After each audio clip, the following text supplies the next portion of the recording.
Assalamualaikum warahmatullahi wabarakatuh. Selamat datang di konten saya, Media Saputra 24. Sebelum menonton, jangan lupa subscribe, like, dan share. Kali ini saya akan membahas tentang kenapa murai batu itu selalu mangap dan ngetem di gantangan. Yuk simak videonya.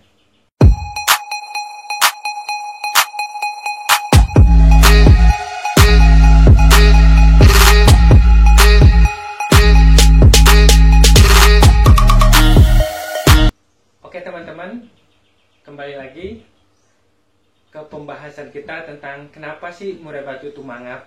Kalau misalkan di lapangan atau pas digantangkan itu dia mangap. Sebenarnya kalau misalkan burung itu mangap, itu normalnya burung.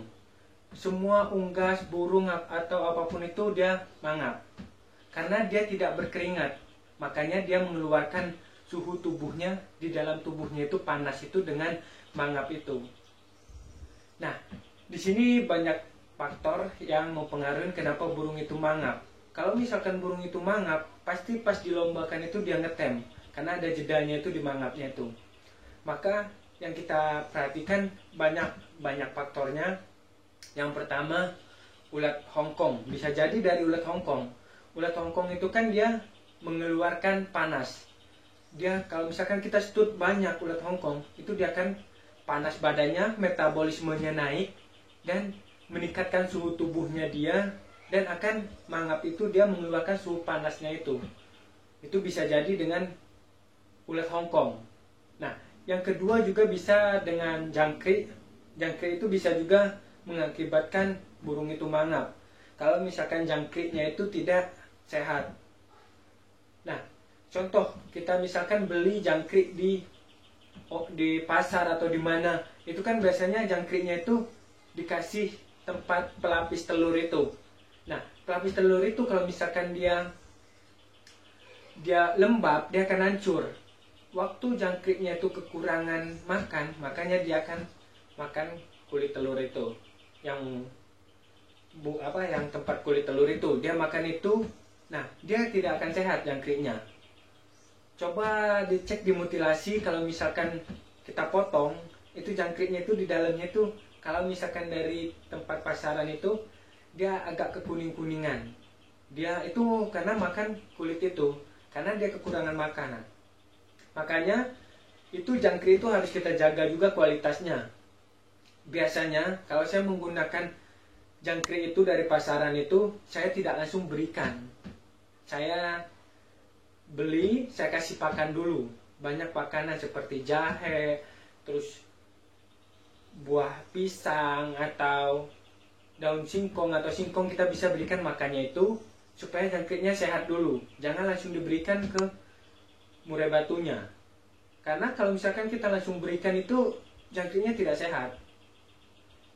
Dan biasanya juga saya kalau misalkan memberikan jangkrik itu, saya potong, kakinya saya potong, kepalanya saya potong, saya keluarkan isiannya.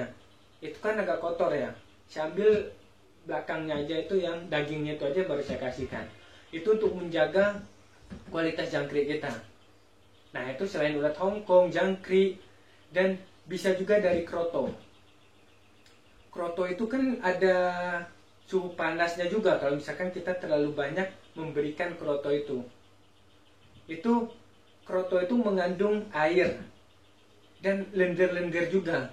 Nah, nanti dengan cara dia capek, lelah, dia akan mengeluarkan mangapnya itu karena banyak lendirnya.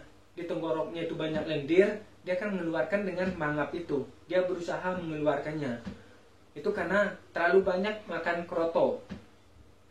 Nah, selain juga itu, bisa juga burung murai batu kita kurang penjemuran, bisa jadi juga.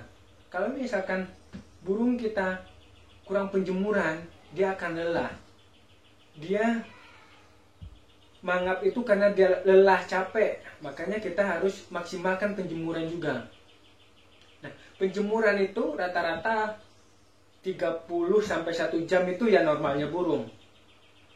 Burung itu 30 sampai 1 jam itu udah normal ya buat burung. Apalagi burung murai batu. Karena kita lihat di alamnya sendiri murai batu itu berada di rawa-rawa, di hutan-hutan lebat. Dia tidak suka panas sebenarnya burung murai batu. Makanya supaya kita memaksimalkannya, fisiknya, staminanya, kita bisa menggunakan jemur kerodong supaya dia agak adem. Jadi dengan menggunakan jemur kerodong itu, biasanya rata-rata saya kalau menggunakan jemur kerodong itu 2 jam sampai 4 jam lah. Tapi dengan syarat makan minumnya tetap diberikan. Dan sletingnya dibuka sama di atasnya agak dibuka. Karena supaya pernapasannya dia lancar. Maka dengan maksimalkan stamina itu dengan jemur kerodong itu. Lebih bagus lagi kalau misalkan di umbaran. Nah, di umbaran itu sangat bagus buat staminanya dia. Supaya dia tidak cepat capek, cepat lelah. Karena kan kita di gantangan itu nggak mungkin menurunkan burung murai batu kita 1 season. Kadang-kadang kita 1 sampai 4 season kita turunin terus supaya maksimal. Nah itu bisa juga dengan cara pengumbaran atau jemur kerodong itu. Nah kalau itu dari pertama jangkrik, terus ulat Hongkong, jangan terlalu banyak, penjemuran sama kroto, masih aja tetap mangap, biasanya itu rata-rata di ulat Hongkong. Jangan terlalu banyak memberikan ulat Hongkong. Itu bisa mangap juga. Karena ulat Hongkong itu panas. Karena dia tidak bisa berkeringat itu. Makanya dia mangapnya. Pengalaman saya juga, selain itu kita ada pas di gantangan itu salah penempatan burung juga bisa dia mangap. Misalkan kita taruh di tempat keramaian, itu dia kadang-kadang mangap juga karena suhu panas. Lebih baik kalau murai batu kita cari tempat yang adem buat dia. Dan kalau masih mangap juga kita bisa semprot. Kerodongnya kita bisa semprot. Nanti untuk perendam dia nggak mangap dan suhu panasnya itu. Nah, saya ingatkan lagi, kalau burung mangap itu emang normalnya burung. Karena dia tidak berkeringat. Semua unggas itu tidak berkeringat. Makanya dia dengan mengeluarkan suhu panas dalam tubuhnya itu, dia mangap itu. Dan mungkin itu aja yang saya bahas di konten kali ini. Dan simak video-video saya selanjutnya. Wassalamualaikum warahmatullahi wabarakatuh.